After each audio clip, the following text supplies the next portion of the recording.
I mean, Andrew and I are communicating better than we ever have. Like, when I say our marriage is better than it's ever been, I'm dead serious, because I think for the first time, we're inadvertently being forced to communicate about everything and having to be transparent about everything, which is scary as hell, but it's also very... I think it was necessary. I think we needed that. Oh, absolutely. Welcome to Normalizing Non-monogamy, the podcast where we interview incredible people from across the entire spectrum of non-monogamy to hear their fascinating stories. We strive to bring guests on the show who have a healthy approach to non-monogamy. However, it's important to remember that everyone does it a little bit differently, and the views and opinions expressed by our guests do not necessarily reflect our own.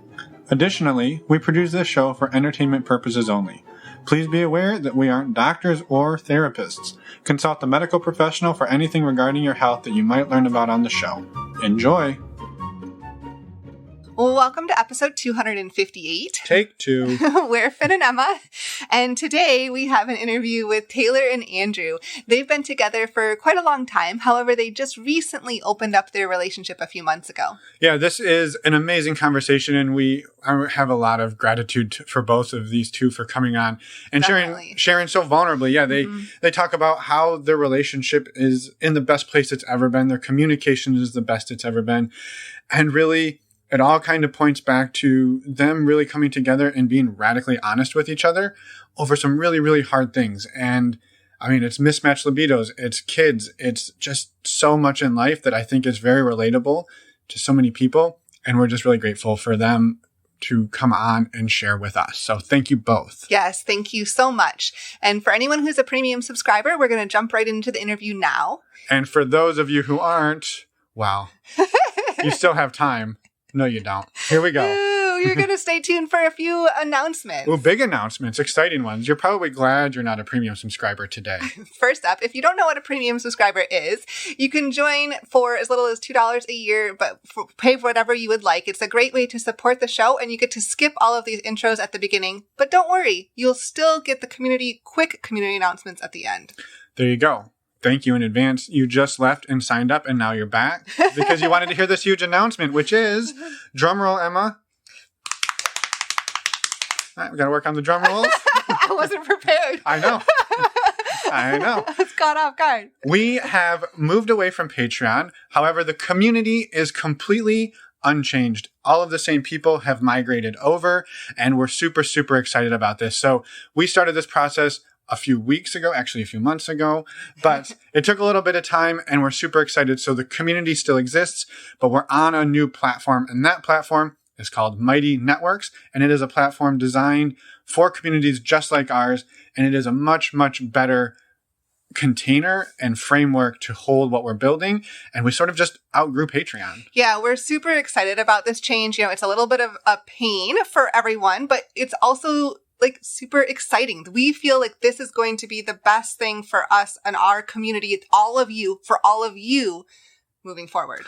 And when she says it's a bit of a pain, it actually won't be a pain for anybody who is new. It's actually easier for everybody who is new. So there is a link on our website on the homepage or up in the little tab there that says community. And if you click on that, you'll land on a new page that teaches you what? Where you can learn about all the new things and all the things that are going on there, and a button to join. And that button to join now kicks you over to a short 10-minute or so little application form. And the whole purpose of that form is so that we know that you are aligned roughly with the community values that we've put together over the last 4 years as we've built this community. And we want to keep it as amazing as possible. So we're trying to add some new structure. We've got some new community guidelines. We've got a little bit of an application process. And we're just really, really excited for what's to come. So. Yes, with the hope of continuing to grow the community and making it a safe and wonderful space for all of you. Yeah. and all of us. And all of us. Because we get out a lot out of it ourselves. And so thank you to everybody who's been a part of it for so long. Some of the OGs out there. And yeah, we're creeping up on 300 members and we cannot wait. So come be one of us. And thank you so much for going through this process with us. For anyone who's joined the community in the past and joining now, we're just so grateful for each and every one of you. This would not exist without you. Yeah. And so we're not going to talk anymore about what you get there other than one thing, which is you get the premium subscription included. So you don't have to like pay for this and then pay for that. And we're just milking you for money. We're not doing that. Yes. Unless you want to buy a t-shirt. Then you can buy a t-shirt. But we'll milk you for your money on the t-shirts, but not on the premium subscription. Go to our website, normalizingnonmonogamy.com, and click on the community tab to join. And click on the button on the homepage to buy yourself a t-shirt. That's also available. The last thing we wanted to say up front is a huge, huge thank you to our favorite affiliate partner, stdcheck.com. Actually, this isn't the last thing. I'm recognizing now there's one more thing. But stdcheck.com is the way that Emma and I get tested for STIs. We use the service. We absolutely love it. And based on all of the feedback we've gotten from you, you all love it as well. So if you're looking for a quick, easy, and affordable way to get tested for STIs on the regular, which you should be doing. Yes. Head over to our website, go to the resources tab or any one of the episode show notes, and there are links there. They will save you $10, bringing the cost of a 10-panel test down to $129. And you support the show financially, and we love you for that. So thank you. And last thing, we promise, and then we'll get into the show. Our next virtual meet and greet is going to be on November 30th. That is a Wednesday. You can sign up at our website, normalizingnonmonogamy.com, and these are open to anyone. You just must be open-minded and respectful. We have a blast, and we'd love for you to join us on the next one. Yeah, you don't have to be part of the Patreon community or have a t-shirt or have been to stdcheck.com. It's no longer the Patreon community. Oh, that's right. I will sit in timeout for 20 minutes after we're done recording. You don't have to be part of the community. We're just going to relabel that as community. That's right. So we hope you all enjoy this fantastic episode with Taylor and Andrew. If you get the urge, you can send us an email or a voicemail over on our website, normalizingnonmonogamy.com. We would love to hear from you, and we hope you enjoy. And now, let's go. Welcome to the podcast, Taylor and Andrew. Actually, special important note, this is the first podcast we're recording since moving to San Francisco. That is true. That's so exciting. That's great. Congrats. Thank you. You are our firsts. So welcome. We've been here 2 days and here we go. So we're dusting off a couple of cobwebs. We drove across the country and we'd love to learn a little more about you two and maybe just have you introduce yourselves to get us rolling. Okay.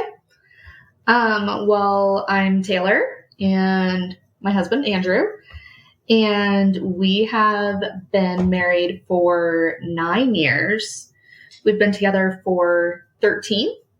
Yep. 13.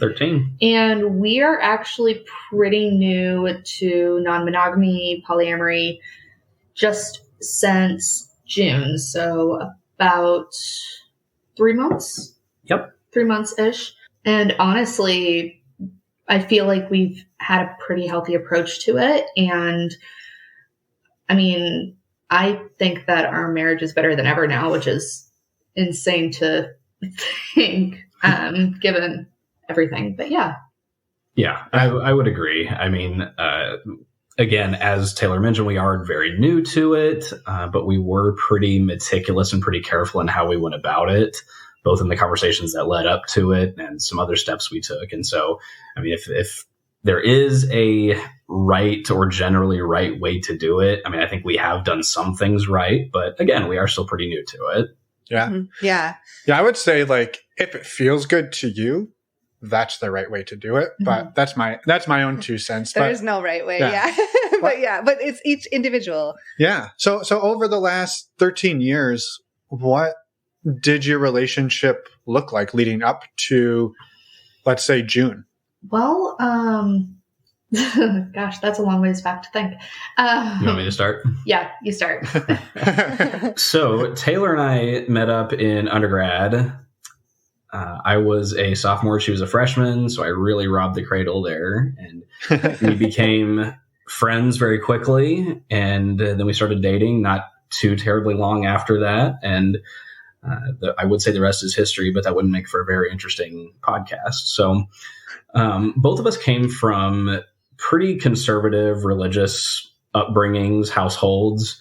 And so as you can imagine, I'm sure some other guests can imagine, I mean, there wasn't really a healthy series of conversations surrounding sex. Not a very healthy sense of self-awareness was encouraged there growing up. So that certainly affected things in our relationship, within the first several years. And, we were nervous about even becoming sexually active as a couple, even after a few years of dating. And so that was, looking back, I would say, painstakingly careful and meticulous on our part, just really making a big deal out of things that probably weren't, but that was just where we came from. That was the result of both of our upbringings. And so, I mean, I would say, and Taylor, you can correct me if I'm wrong here, but I think it was probably fairly clear, I'd say at least within a year or so of us being married, that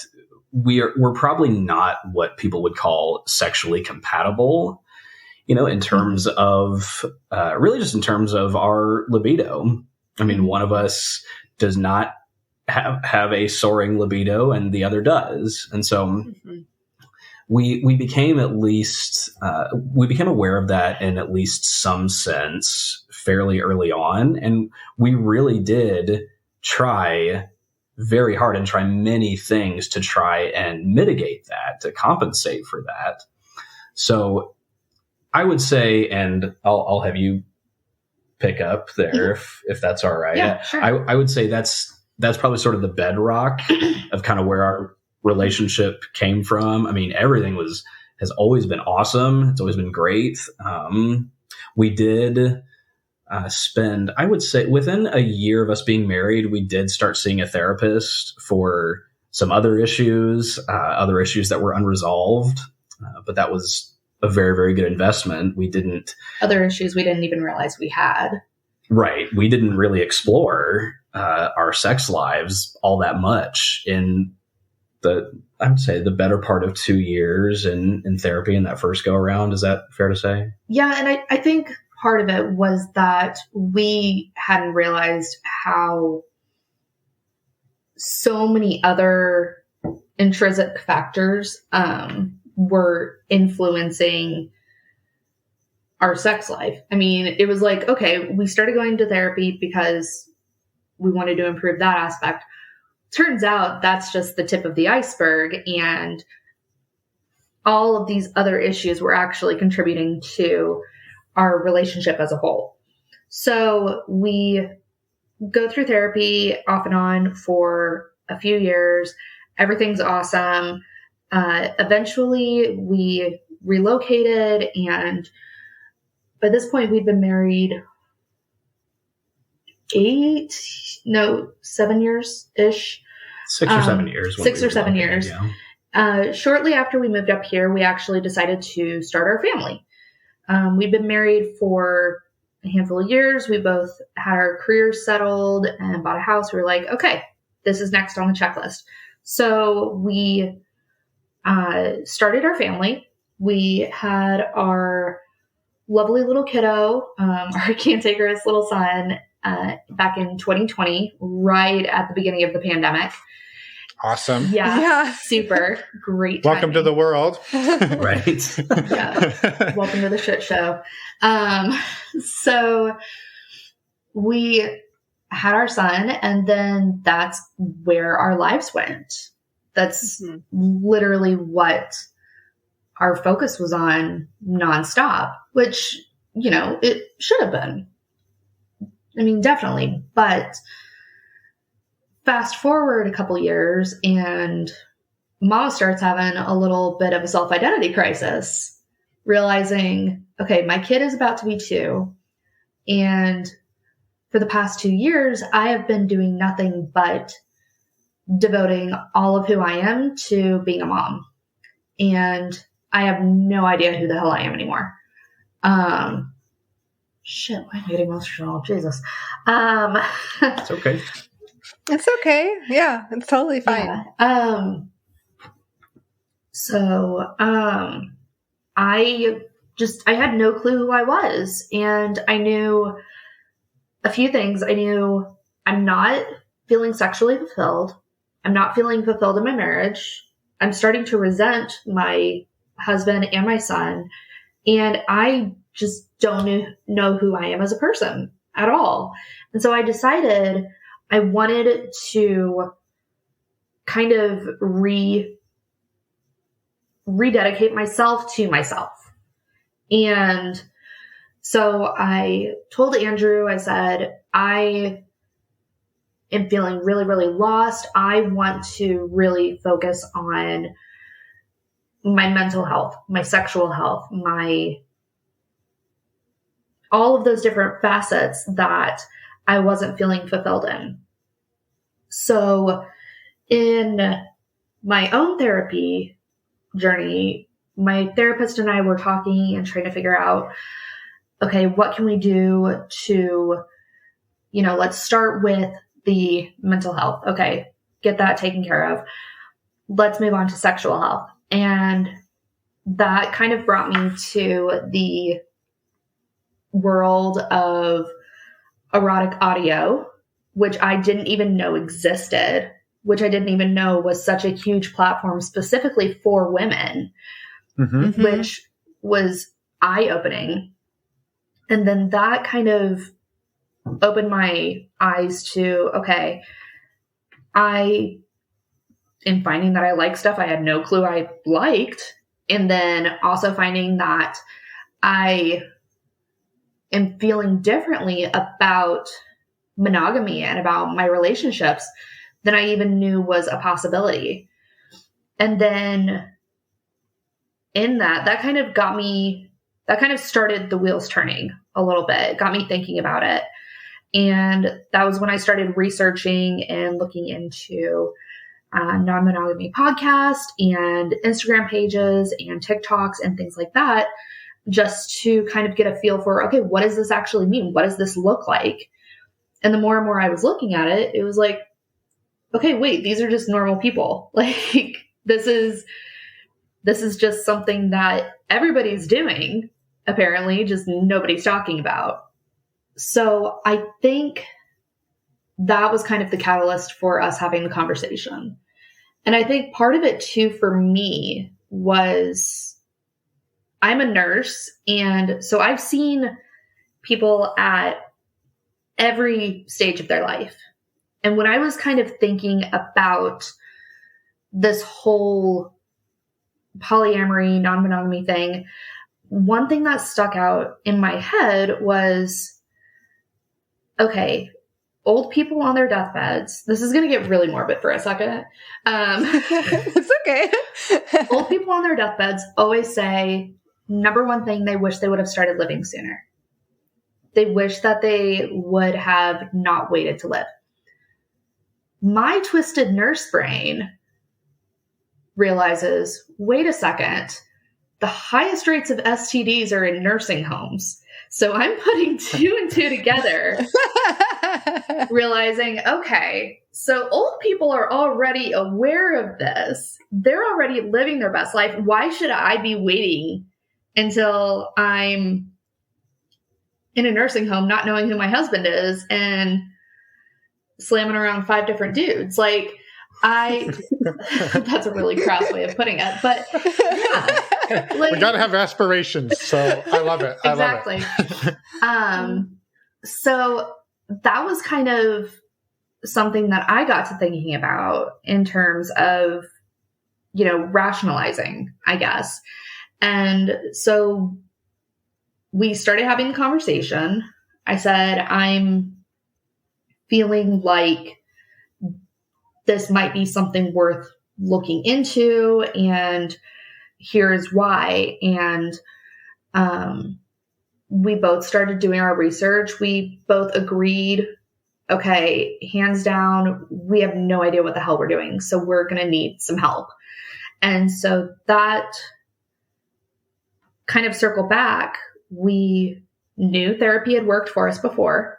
So we immediately started looking at trying to find a therapist who specialized in non-traditional relationships. And we found somebody amazing. Her name is Erin Phillips. We told her we would name drop her because she was so excited that we were coming on. She was like, oh, I want to be mentioned. Tell them like I'm LGBTQ friendly and all that crap. And I'm just like, okay, Erin, you're nuts, but all right.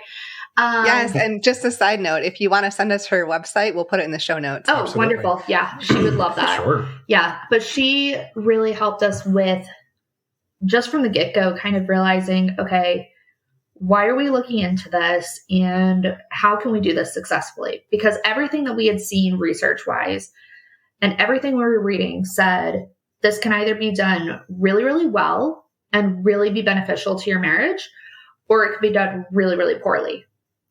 And we've kind of already established there's no one right way to do it, obviously, and we're not saying this is how everyone should go about doing it, but we've been doing this for a few months now. It seems to be working really well for us. So here we are.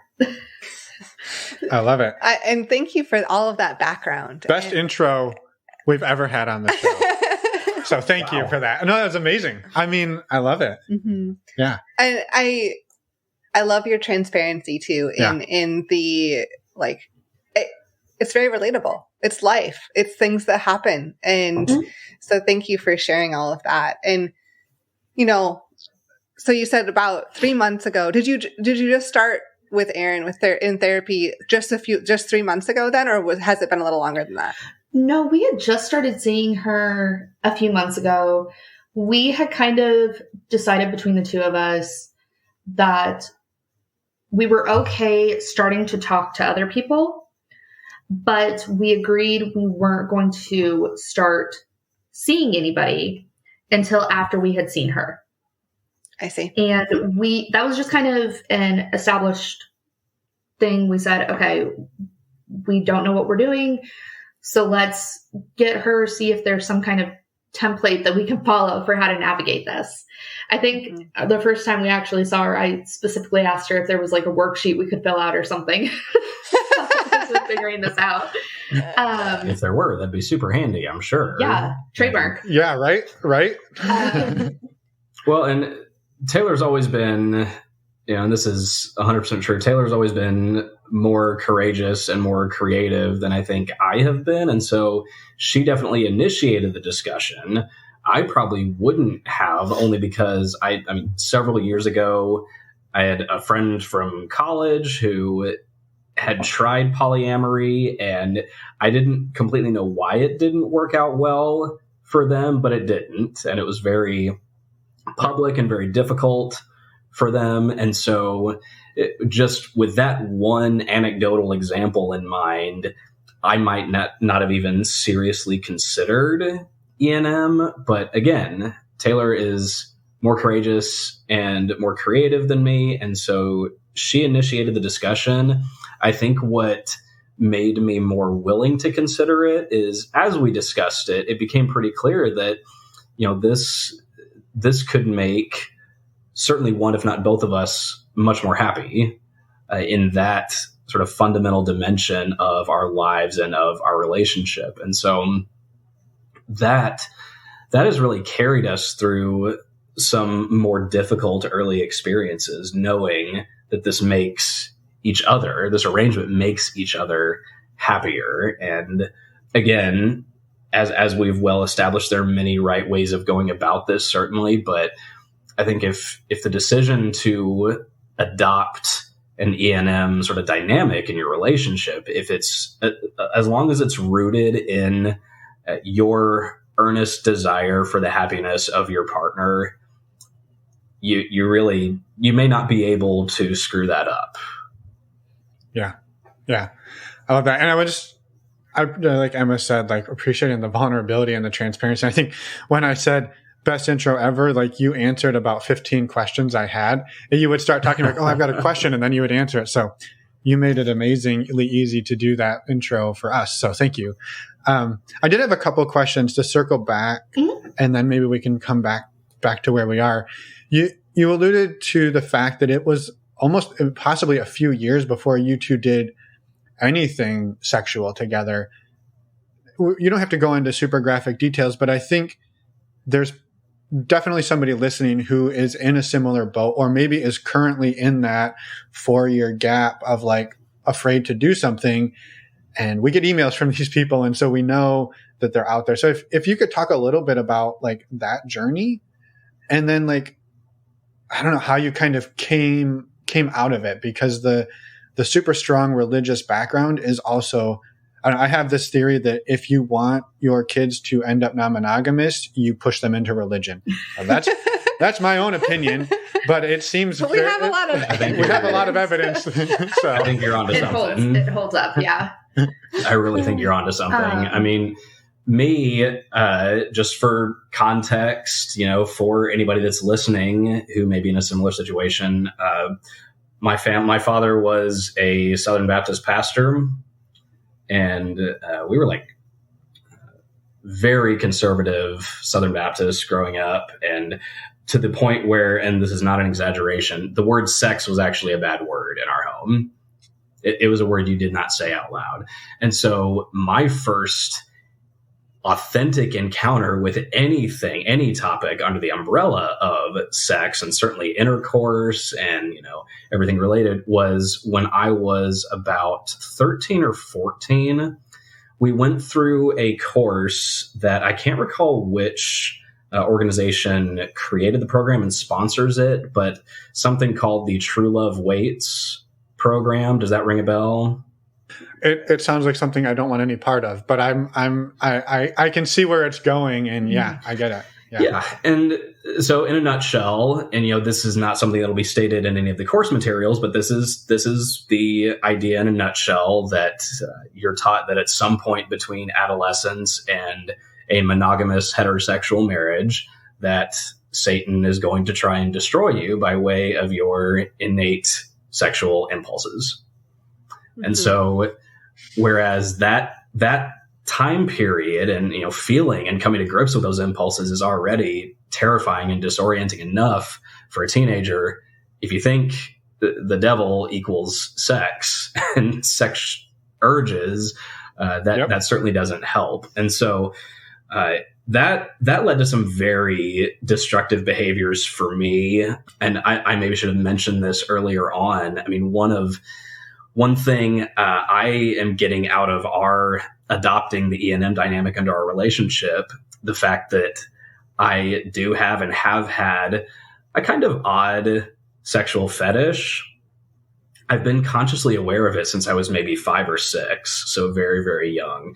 It's actually fairly common. It's completely harmless. But again, when you're raised to think of sex in that context, in such a rigid context, and I don't think this is true of all religious upbringings, certainly, but in mine, there really isn't a lot of room for any sort of sexual diversity there outside, again, of a monogamous heterosexual marriage. So when we were talking about seeing a therapist for the first time, early on in our marriage, we did have obviously some couple sessions, but also some individual sessions to really dive in on some of those topics that maybe at the time we weren't so comfortable. Taylor and I weren't so comfortable talking to each other about even. And that's when I really had to confront the destructive nature of my upbringing from a sexual standpoint and otherwise. And it was the first time not an authority figure, but certainly someone I respected in that context. It was the first time I'd heard someone say out loud that the things I was taught as a child were wrong, were evil even, and that it was time to completely reconsider everything I thought and felt about that dimension of life. So, which is super easy to do after just after being driven into your brain for however many years, right? Like, good Lord. Yeah, it's just a flip of the switch, right? Yeah. Totally. Yeah. But that was a really helpful process for me. But so my upbringing wasn't as structured, I guess, as that, but it was still very religious, very conservative. very having to see that a unhealthy relationship is just something that is there and just something that you have to live with. And so I think for me, it was the combination of the religious upbringing, the conservative upbringing, and also growing up in a very small town where you're not exposed to anything outside of what is quote unquote normal, which being heterosexual monogamous relationships, and sex not until you're married and that whole jazz. But also seeing, in my own parents and, Andrew's parents as well, not having the most healthy relationship demonstrated. But, your parents were divorced, mine are still together, but it's not a healthy relationship. And you are kind of having to bear witness to nonstop exposure of, okay, she's not happy, but that's just how it is. And you just kind of have to live with that. And I think for both of us, when we first went to therapy that first go around, part of it was because we looked at each other and we said, okay, we give a damn about this, what we have. We obviously want to work on it before it gets to a point where we realize how unhappy we are. And that's just kind of always been the base of our relationship, I think, is that it keeps coming back to, I really like this dude, so I kind of want to make this work. Let's do what we can to fix things right now. Yeah, it's the proactive approach. Yeah, let's not wait until things get bad to, get to something that fixes it. Right. I mean, I'm glad you mentioned that because, I neglected to mention that, my parents were married for 24 years. That should not have happened. It's difficult for me to say they should have never gotten married because obviously I wouldn't exist right now if they didn't, but they deeply resented each other, and it was palpable. We grew up in a sea of conflict, basically, and it was pretty obvious to anyone who spent any amount of time around our family. And so, that was something we certainly explored right out of the gate in therapy. How neither of us realized, both in sexual terms and other terms too. Neither of us realized just what a profound impact, just the things we had witnessed, the examples of relationships, certainly not healthy relationships, but how the examples of relationships we had grown up around were affecting us, even if just on a subconscious level. Yeah. Yeah. I appreciate all of that. And diving into it a little bit more for the context of it. And I think it maybe almost informs sort of another question I kind of had, which is, Taylor, when you decide to bring this up to Andrew, first of all, I imagine that's a super scary thing to do, knowing all of the history. And on Andrew, on your side, I imagine when you first heard this, right? And I don't know if she came to you and said, well, I'm unhappy in our relationship and sexually and all these things. But if that's what you're reading from it, that's a lot to take in, and it's super scary. How did those initial conversations go for both of you? It was definitely kind of a slow burn, for lack of a better word. I had mentioned that back in probably May. It was right around Mother's Day, actually, because Mother's Day equals midlife crisis. Easy to remember, I suppose. Exactly. I don't think Hallmark has a card for that yet, but shame. Yeah. Now they will. We will. Love it. But I've been very fortunate in that Andrew is a very supportive partner in everything in terms of my happiness. I had realized a few years ago that I didn't necessarily identify as 100% straight like I thought I was. I didn't know necessarily if I was bisexual, pansexual, whatever, but we had that conversation, and that was another thing that kind of supported this conversation of, okay, let's create kind of a avenue for me to explore these things more in a healthy way, so that way I can fully feel fulfilled. So when that was part of the conversation, and when I came to him and just said, I feel like this is a part of me that I haven't explored, immediately it was, okay, well, what can we do to try to address this? What can we do to try to not fix this, for lack of a better word, but just make it so that I'm happier? So, yeah, it was scary, but I think I'm very lucky in the sense that I kind of knew if he loved me like I knew he did, that he wasn't going to be mad. He would be curious. Yeah. And when Taylor first just plainly raised the topic or the idea of us exploring E&M or polyamory, it really wasn't. And to hear her say she was not fulfilled in terms of our sex life, it honestly wasn't a huge shock to me, because I knew this. We had been aware for at least several years that, again, we just were not that sexually compatible on a fundamental level, which I don't think is necessarily a bad thing for couples, and certainly not something that can't be overcome. I think it's far more common than people think as well. Yeah, for sure. Because it's given, what we've discussed about, where we came from in terms of our upbringing, that's just something you don't think to discuss early on in a relationship. You should probably, but that's something that certainly wouldn't have occurred to us. But not if sex is such a almost a utilitarian thing. Like you do the sex for the babies, and so it doesn't really matter if you're compatible or not, because you're not just doing it for fun, right? Exactly. Oh, absolutely.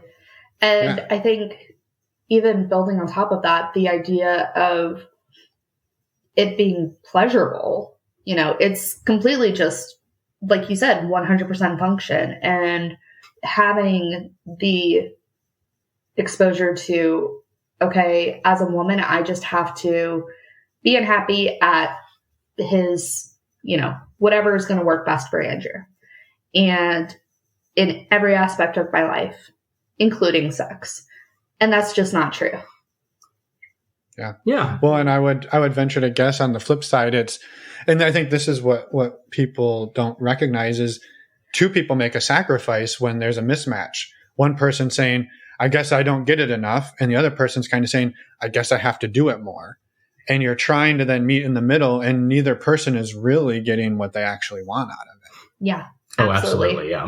Yeah. I couldn't agree more. Because, like I said, it really didn't come as a surprise when we started having those very frank conversations, because I knew Taylor wasn't fulfilled in our sex life. And frankly, I wasn't either, just because I felt for a long time, I felt pretty inadequate, because it was pretty clear that in order to start approaching a sex life that would leave Taylor fulfilled and me fulfilled, I would simply have to go to lengths and extents that I wasn't comfortable with, or didn't feel natural to me, or was, kind of a complete turnoff at the same time. And so I felt, in that sense, inadequate for quite a while, in that, I knew pretty consciously that I was not, and my contributions to our sexual relationship were not fulfilling. Well, and I think that was another conversation we had to have, was realizing it's not you, it's me, genuinely. And it's just, it literally wasn't anything that he was or wasn't doing. It's just for somebody who's on so many antidepressants, I have a very high sex drive. And, that's just how it's always been in our relationship. And you kind of have to, I think, separate out the sex part of it in terms of our relationship to each other. Like, I've had so many conversations with people who have said, okay, well, you and your husband are not sexually compatible, so why are you guys married? It's like, well, that's a completely, very, very minor part of our relationship altogether. I mean, at the end of the day, partners, teammates, everything, best friends, co-parents, parents. Yeah. And just because we're not sexually compatible, it's like, okay, well, that's a very minor blip in the whole span of our relationship. Yeah. Yeah, I know it's an oversimplification, but like if one of you likes Mexican food and one of you doesn't, is that like, okay, well, I'll go eat Mexican food with somebody who enjoys going to the Mexican restaurant with me. Like that's our relationship isn't built on this one thing, right? We actually used chicken tenders as an analogy. Fair enough. Who doesn't like chicken tenders? Exactly. I know, right? Chicken tenders are a universal like net good for vegetarians. humanity. Just sign off right now. Chicken tenders Unless are a you're universal vegan. net good for humanity, but if you're eating chicken tenders every meal of every day, eventually they're gonna not taste so great, and that even goes for a nice Kansas City strip too. Yeah. If it's every meal of every day, it's suddenly not going to taste all that great. And, and little analogies, food analogies or food metaphors like that, they started making quite a bit more sense when, again, after Taylor initiated the E&M conversation. Again, as we've stated, what made me perfectly willing to at least consider it was the fact that, there's literally nothing I wouldn't do if I thought it would make Taylor happy, even for 5 minutes, and so after just considering E&M, compared to, again, the sort of social construct that is monogamy and monogamous relationships at the end of the day, it was sort of like those early experiences in therapy, having the ideology I was brought up with just sort of spelled out and put right in front of my face to the point where I could critique it pretty easily and interrogate it pretty easily. And so, again, with the chicken tenders analogy, it became clear that to a certain extent, monogamy does not make a ton of sense. It really does not make a ton of sense. It's like I said, the old people have it figured out. Like, they know what's up. Yeah. Well, I think that's an interesting piece because this was another question I had, and I'm sorry I'm hogging all the questions, Emma, but I'll jump in a minute. Yeah. So we have a close friend who is basically a hospice nurse, and she lives in this sort of intense environment where almost daily she's watching people die or helping them die in a lot of ways. And she has a very live life with everything you have mentality.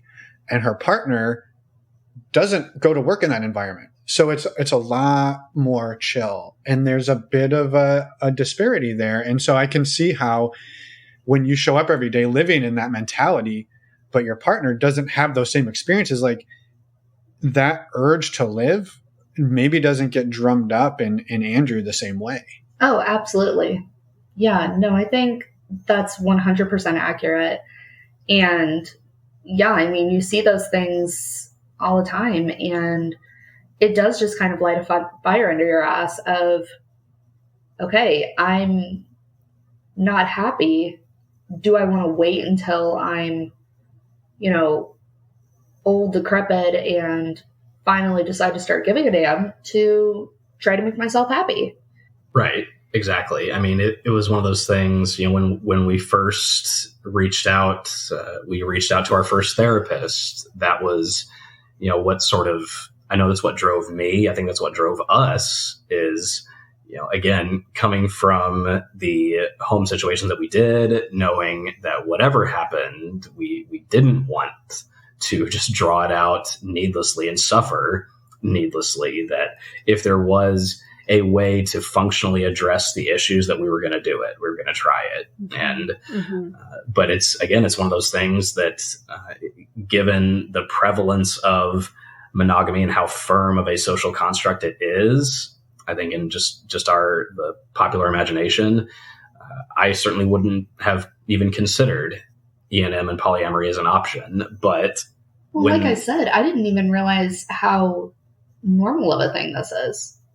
Like it's so crazy. It's one of those kind of like best kept secret type of things.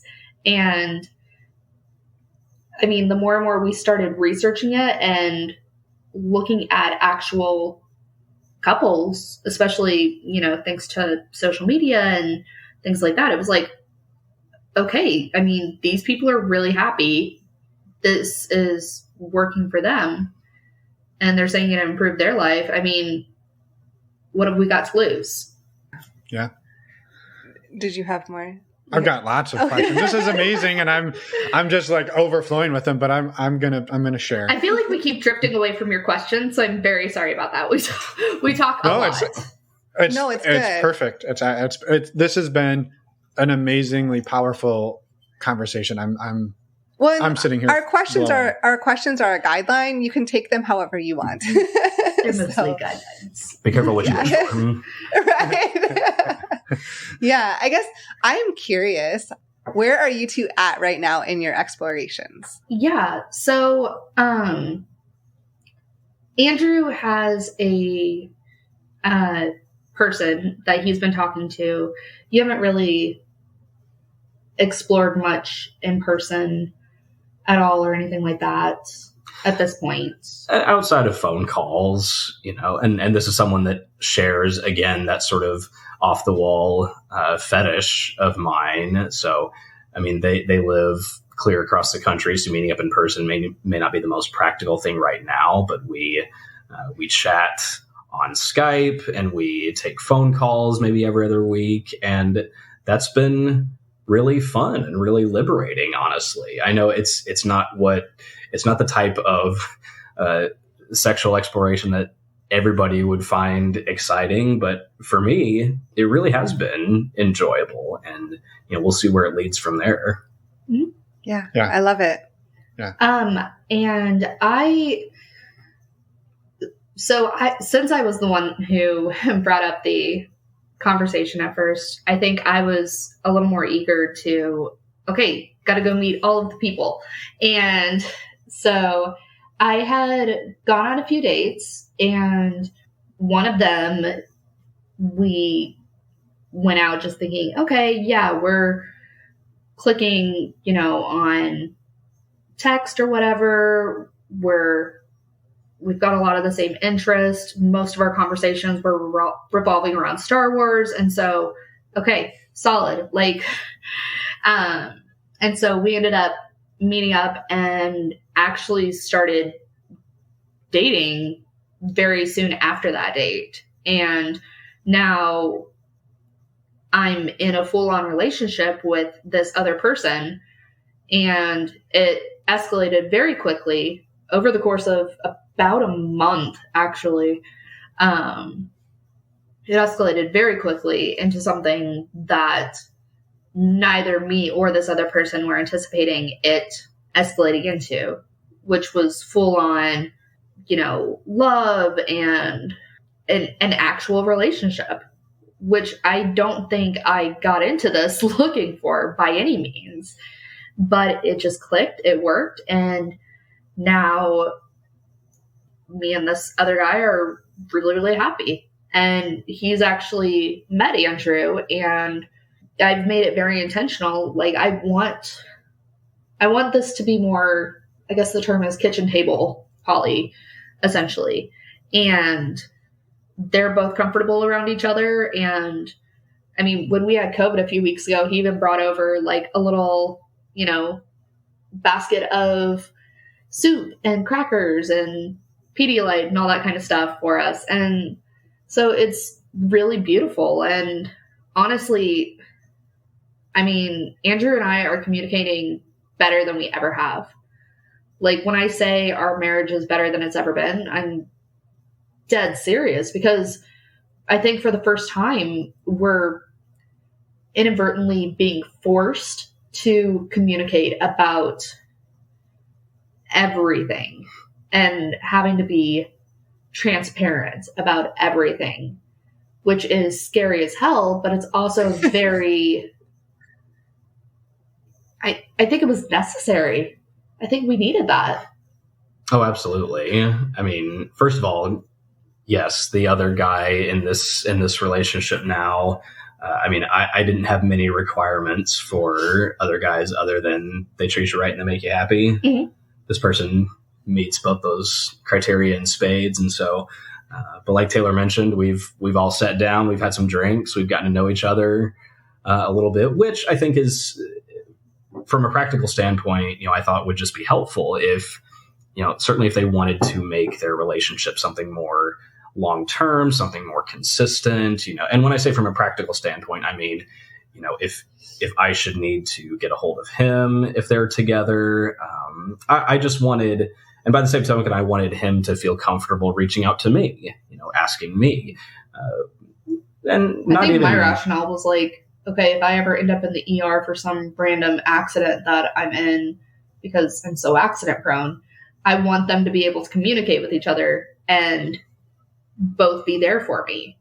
And right. And even then, even outside of an emergency, I want this person to feel comfortable reaching out to me if he wants to know Taylor's favorite flavor of hard seltzer or favorite types of movies to go to, that sort of thing. So I think that openness was helpful right up front. But again, what even though this is unfamiliar territory for us, obviously, what sort of kept me invested in it right away was seeing not only the chemistry between Taylor and this other person, but just seeing how happy it made Taylor. And that makes me happy. That I can get on board with every day of the week and twice on Sunday. So, yeah. Well, and I guess I'm curious too, like, besides the fulfillment you get from, well, let's just use the word compersion, right? The compersion you get from seeing Taylor happy.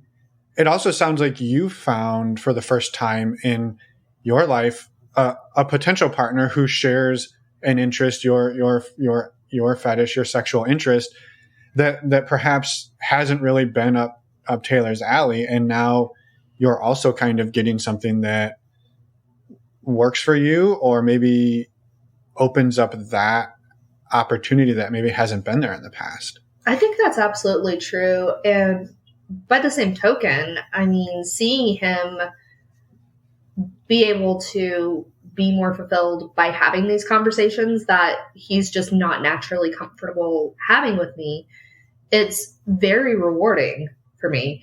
But it's also opened up doors to have more conversations about it, saying, okay, you are comfortable having these conversations with this other person about this. And just the other day, I had to come to him and say, okay, I'm feeling like you talk to this other person more than you talk to me. And you've never really explained to me what exactly this fetish is. You've only said what it is and your background on it, but I have no idea what it is. And no offense, I'm a little too scared to go exploring the internet for research on it. So that's perfectly fair. And so I needed like those questions answered. And because he's been able to have these other conversations and been able to be more open about it with somebody else, now I think I feel more comfortable with trying to get more insight on it, not necessarily for the like, I don't want to necessarily assist in that avenue, because I think we've discussed that just isn't necessarily something that I'm super comfortable with, which is fine. I mean, sex is supposed to be comfortable, consenting, blah, blah, blah. But just because I am literally sitting here like, okay, I have no idea what this is, now I feel comfortable asking you more of those kind of questions. Right. And it's true. It was, and it has been, it is extremely liberating for me. I think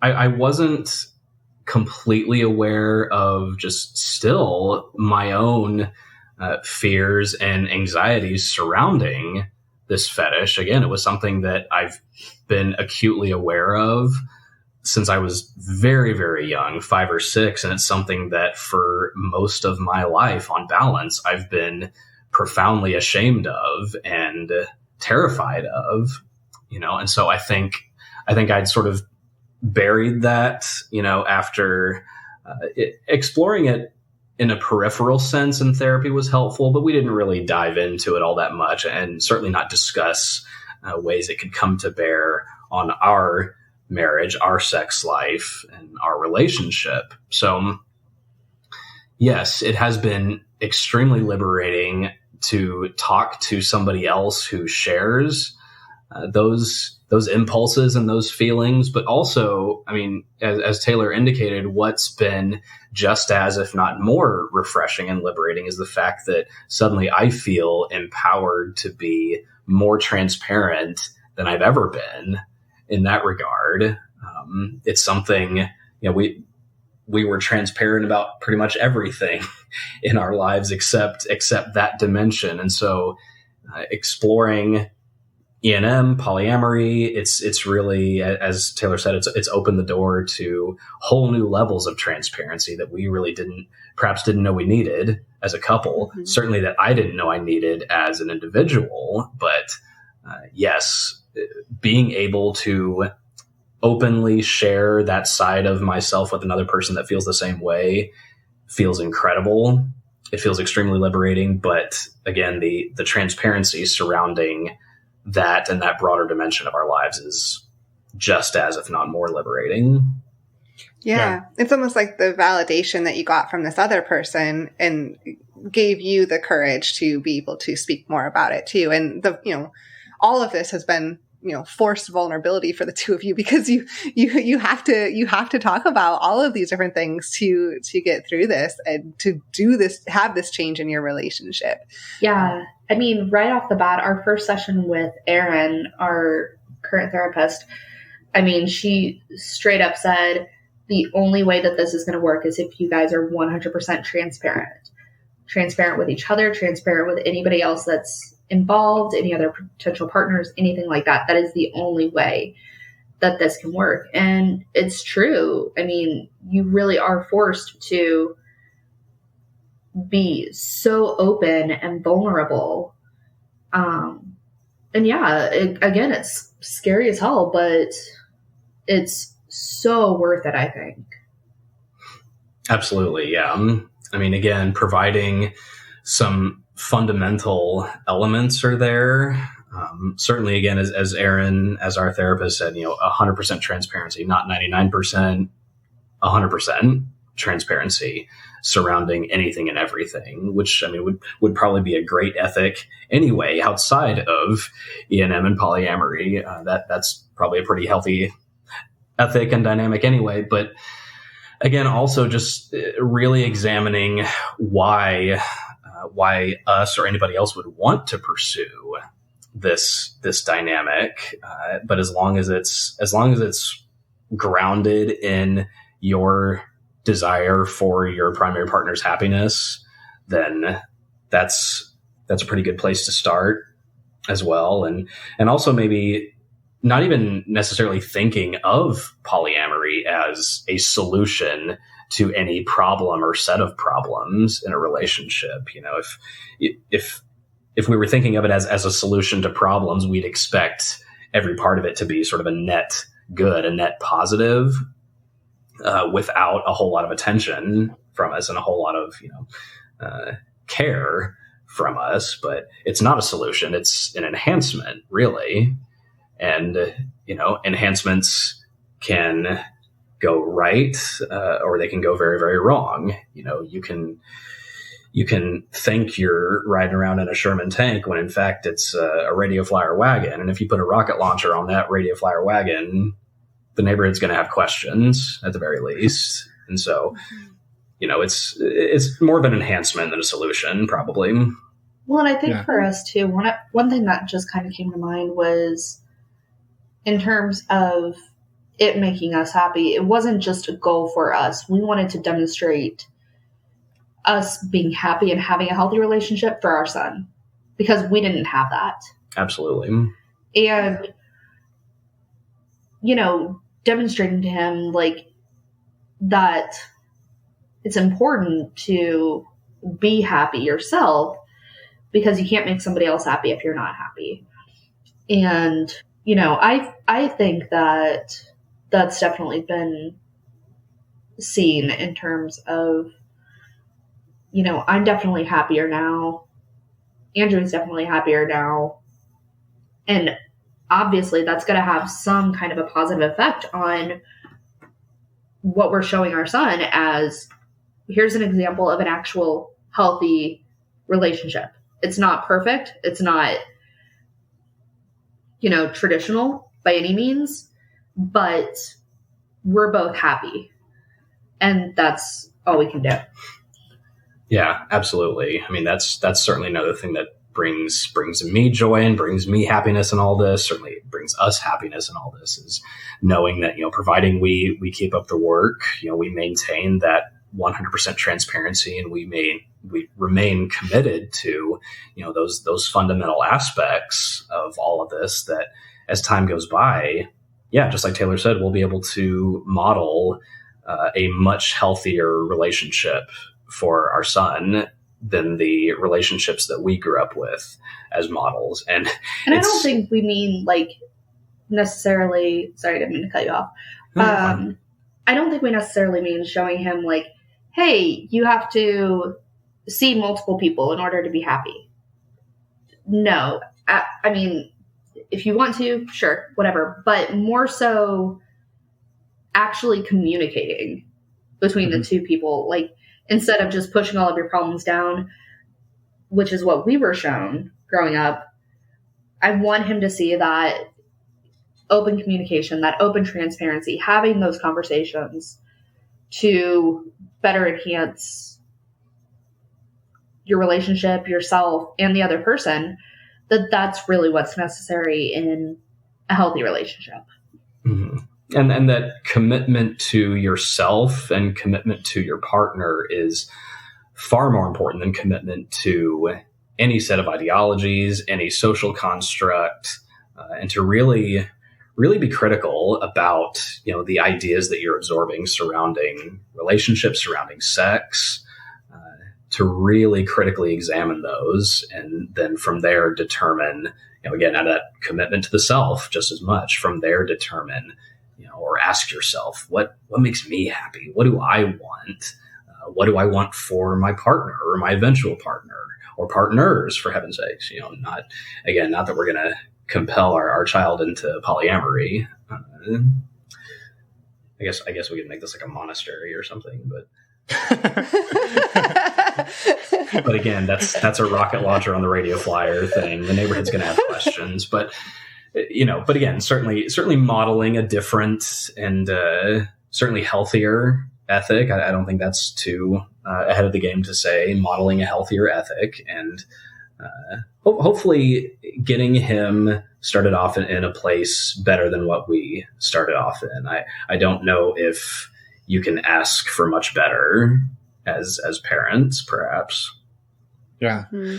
Well, and I just to play on your tank and radio flyer analogy, I feel like the work that you two did or are continuing to do in individual therapy and in your joint therapy lets you roll up on a tank, not the wagon, mm-hmm. right? And I think that that makes a huge difference, because like, yeah, you don't know what you don't know until like you're in the weeds, and you two went and laid the foundation before you ever even went down that path together. And I think that's probably speaking volumes for how you two have been able to show up and support one another and do this with probably still some jealousy and still some tough feelings. And like you talked about, Taylor, like, hey, you're talking to this person more about this thing than I am, but you were able to have that conversation, and it wasn't like off the rails, like blow up. Yeah, I think it's like important to recognize that those feelings are like, we're all going to have feelings. Feelings come up, jealousy comes up, other feelings come up, and it's how you manage and navigate through those that is what matters. Yeah. Well, and we've even seen in other relationships that we've seen other poly individuals have, where they just decided, okay, we're going to start seeing other people and go. And no prep work, for lack of a better word. I mean, I feel like we pretty thoroughly did research before diving into this to kind of lay the base work for us of, is this something that we want to explore? Gathering all of the facts, gathering all of the information, as opposed to just, okay, well, I'm not happy, so I'm going to go start boning other dudes. Like, that's not going to work. And it doesn't really give you that. I mean, kind of circling back, it doesn't give you the outlook to see, okay, this is not just something for me. This is something that's going to make the most important person in my life happy as well. Right. And I completely agree with you all's point that, the fact that we had quite a bit of experience in therapy leading up to this was something Taylor and I were discussing the other night, actually.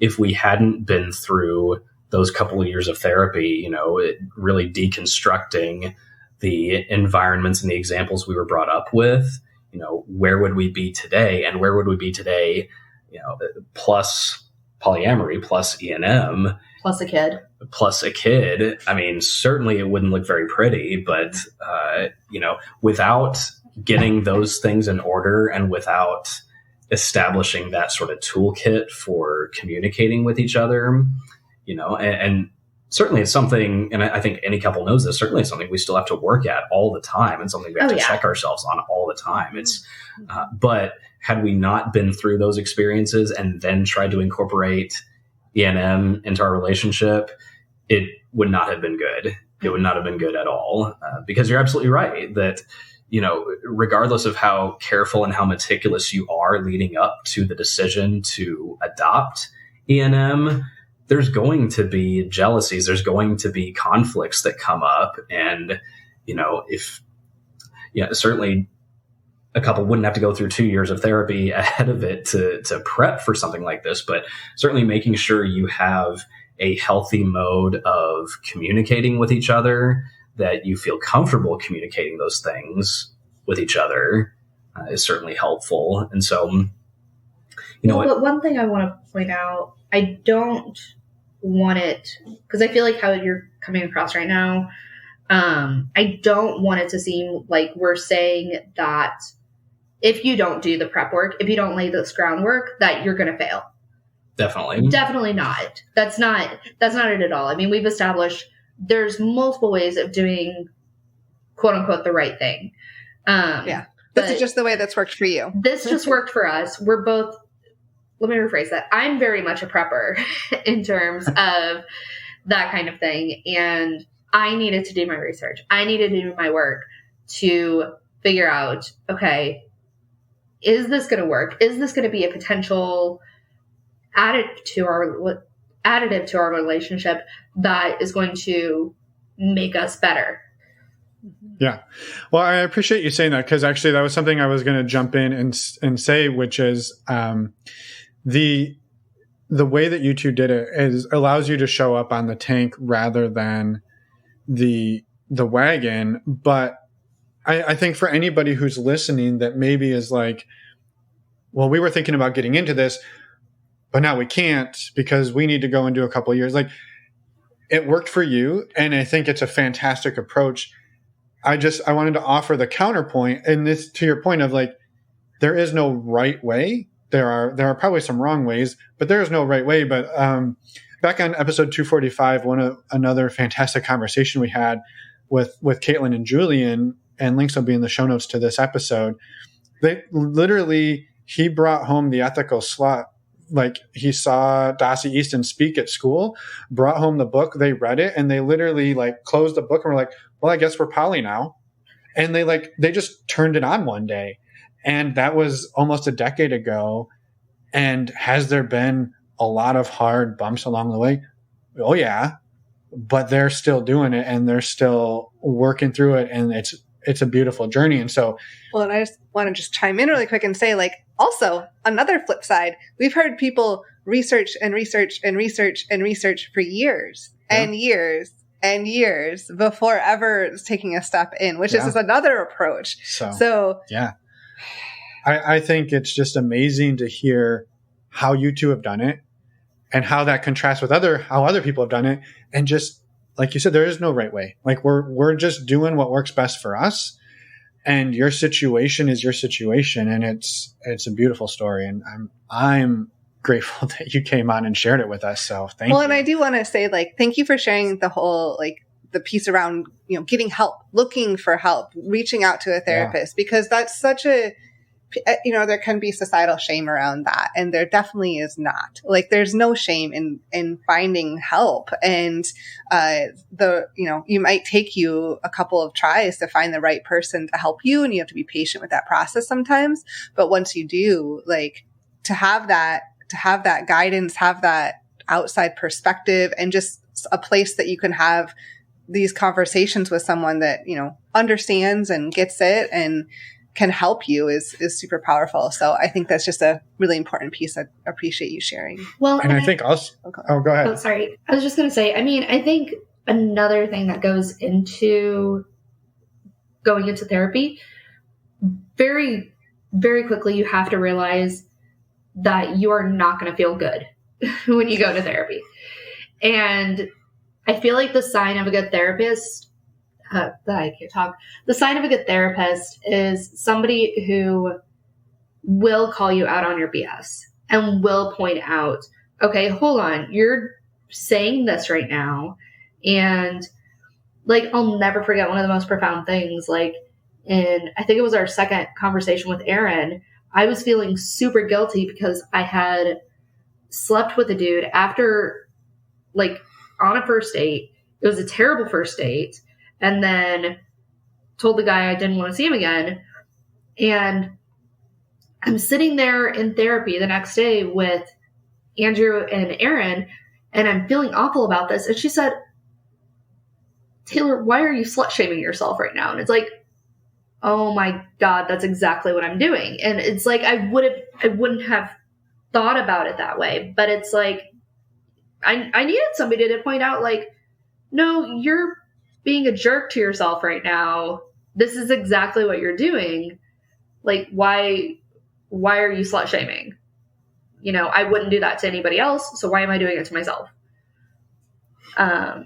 So really realizing, okay, I'm seeking out another person who is very likely going to put me in my place, and it's not going to feel good, and you're going to be pissed off at that person for a while after they do call you out, but it's going to be 100% worth it. And you're going to realize eventually, like, yeah, crap, she was right. Well, and when it comes to finding a good therapist, if this is helpful to anyone listening, so I believe we found Aaron through this tool. We certainly, so we found both of our therapists actually through the registry on Psychology Today. It used to be a print publication. Now it's just online. But if someone just Googles Psychology Today, find a therapist, punch in your zip code, it'll give you a very detailed registry of almost every licensed therapist within a certain mileage radius. Filtering out exactly what you're needing, what you're looking for, that kind of thing. It'll tell you maybe even as much as what they charge or whether or not they're open to sort of a sliding scale, but certainly the areas that they specialize in, so you can kind of search for a specialist or a therapist that meets your specific needs. But that Psychology Today registry, I've recommended it to tons of folks over the years. It could be a really helpful resource. Yeah. Awesome. Yeah. I mean, I just appreciate everything you two have brought to the conversation today. And I think one thing that I'm super excited about is, and I hope we get to talk again in a few months or a year and see where this journey has taken you to, because I don't know. I'm just really touched by this conversation. So yeah, I'm glad we connected. I think on Instagram, right, Taylor? That's the Instagram brought us together. Yeah, because I think I'd sent you guys a message about like, hey, we're just kind of starting to look into this, and do you have any recommendations? Do you have any advice? And you guys were very insightful, very helpful, and even talking about the first time that I experienced rejection and, how do I deal with that and that kind of thing. And then fast forward a couple of months, I'm like, hey, quick update on my life. So everything is awesome. And that's right. Yeah. Because that first message was so like funny how that happened. Yeah. The first message was like, I just got rejected by this guy across the country. Why the hell am I crying? I don't even, what the fuck is going on with me? And I'm like, so I love it. I love it. I love how the world brings us together. It happens to all of us. And it's crazy how it just kind of turns around like that. And you go through a roller coaster of emotion every single day. But I think just continuing to have that transparency with your partner and being open, that's really what is allowing us to continue to be successful in this. Yeah. Mm-hmm. So, Well, thank you both again for the beautiful conversation and for your journey. And we're excited to hopefully get an update sometime. Yeah, of course. And I feel like we could probably talk for another 2 hours and just keep going. I know. So there's so many more questions. Oh my gosh, it's all good. But is there anything that we haven't asked about or talked about that both or either of you were just needing to get out there into the universe, and then we'll let you go so you can enjoy your evening together? I mean, I feel like we pretty much covered it. I think the biggest takeaway, just really, really putting your partner's happiness first and realizing, okay, this has nothing to do with the fact that I'm not doing my job, but I need to let this other person, fulfill themselves. And like I said, I really like this dude, so I'm going to keep doing what I can to make him happy. That's reassuring. Yeah. 13 years, and I really like you. I mean, certainly just over a few short months, it's been a pretty exhilarating journey, but it's been an invigorating journey. And I know we're both excited to see where it goes from here. Excited to keep doing the work, honestly, but we so appreciate you all having us on and just giving us a chance to talk about it. This was awesome. And normalizing this whole thing for us. Yep. For doing what you do. Yeah. Of course. Well, thank you. Yes. I have one thing to pipe in about what Taylor said, which you made the comment that about putting your partner's happiness first. And I just didn't want it to get lost on people that earlier in the conversation, you also said, you can't make other people happy unless you've made yourself happy. Yeah. And that was one of the threads that you led off with, which was I wasn't happy and I needed to spend some time focusing on that in order to be able to then share that happiness with the rest of the people in my life, whether it's Andrew or your son. Yeah, I think, and I think that I'm glad that you bring that up, because I think that there's a very blurred line there in terms of my happiness and my partner's happiness. And I feel like you almost have to look at them as separate type of things, separate but also coexisting. Because at the end of the day, I know what's going to make Andrew happy is seeing me happy. And so kind of having to look at it as two separate things in terms of my own happiness, but also I know that my own happiness is going to make him happy. So what's the phrase? Good for the gander, good for the goose, something like that. Yeah, it's a dangerous conversation to start, the interdependency versus codependency. Oh yeah. Because Absolutely. well, let's just say we're undoing a lot of codependency on our own end, and we're not innocent there. When you talk about hating your therapist, I loved ours. Well, we're in transition, but loved her. Also had some really good fights with her to the point where she's like, I don't know how to talk to you about this anymore. And I'm like, Rrr. So, yeah, I know that feeling well. So, yeah, it was a wonderful way to wrap it up, and just a ton of gratitude to both of you. So, thank you. Yeah, thank you so much, and enjoy the rest of your evening. Thank you. Thank you. And we're back. A huge thank you to Taylor and Andrew for your vulnerability and sharing everything that you did. We loved talking to both of you and are excited to get this story out there. So thank you. Yeah, absolutely. Thank you. A couple of quick notes on this. They mentioned a few resources, their therapist, and some ways to find other therapists. We have links in the show notes to those, plus some additional resources, one that we are familiar with and have used in the past, which is Therapy Den, which is another great way that you can find therapists that are open to non-monogamy and a whole bazillion other options for filtering. So definitely go check those out. Again, the website is normalizingnonmonogamy.com, or you can just click on the direct link in your podcast player. Yep. That's true. That is true. Before we let you go, a couple of quick reminders. First up, our next virtual meet and greet is November 30th. That's a Wednesday. You can sign up at our website, normalizingnonmonogamy.com, and these are open to anyone. You just must be respectful and open-minded. And while you're there, you're going to want to grab a sweatshirt because it's getting chilly out unless you're on the southern hemisphere. And then you're going to want to get one of those tank tops or racerbacks. True. Mm-hmm. But you might want to pick up your sweatshirt because it's going to get cold again. They're pretty cool, though. They say give love with our logo, so go check them out.